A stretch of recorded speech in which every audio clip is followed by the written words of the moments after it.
I think Jon's personality had changed quite a bit over the past few years. He was getting quite angry sometimes.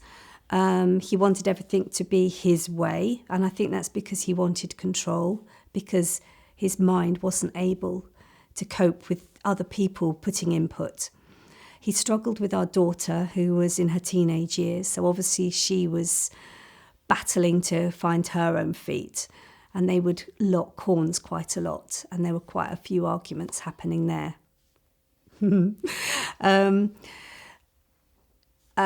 He, from being a very, very practical man and being able to knock down walls and do all sorts of things around the house, he suddenly wasn't able to do things. And it was obvious at work he was struggling, because he would be leaving for work very early in the morning so that he was able to do as much prep before anyone arrived, so that he was more able to cope. Eventually my line manager just pulled me to one side and said, "You've got to stop.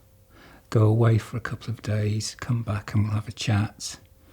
And that's when I went into the looking out to what the hell's gone wrong with me. And I was told by my boss and my friends and that no, go away, have 3-4 weeks off, just relax and come back and see how you feel. But I never got to go back once the hospitals had seen what was happening to me. I came back from work and I found him just sitting at home, very quiet. And I said, "Oh, what's happened?" And he said, "I've been sent back from work. They don't want me to go back in." And then a letter arrived saying that they wanted him to attend a cognitive memory at a doctor's in the city. And he didn't do very well at all. It was quite... You don't really realise until you're sitting there and they say, "Can you draw a clock face and write the numbers?" And he couldn't do it. And he couldn't tell the difference between a hippopotamus and a rhinoceros. And they're sort of classic things that sort of signify that they've got a problem with their memory, and it's likely to be early onset. So then we went back to our doctor, and then we were referred to Dr. Isaacs at St George's, and then Jon went and had a lot of tests like lumbar puncture, MRI scan, and a huge 2.5-hour cognitive test. And then he got the diagnosis a few months later, when all the results had come in. Most people who have dementia are old, so if we go to anything, they often gear things to things in the 50s. Well, Jon wasn't even born in the 50s, so he's not going to know anything about a quiz like that, or the music. He's not interested in that sort of music. So it's quite hard to find something that's geared for him, really. I couldn't find anything. I tried and tried, but everywhere I went, it was very, very old people's or very young people's, and I just didn't fit any place that's right for me. It's very difficult for Jon, because when he goes out, he could seem a bit fuddled, but that's because he's trying to work it out. And it's very difficult for people to realise that's what's going on with him. And I don't know how you get across that actually he's got early onset and he needs a bit of patience and a bit of help, basically. It doesn't stop him from going out. He'll go out on certain buses that he knows. So he'll go into Kingston and he'll go into Wimbledon and he'll have a little wander.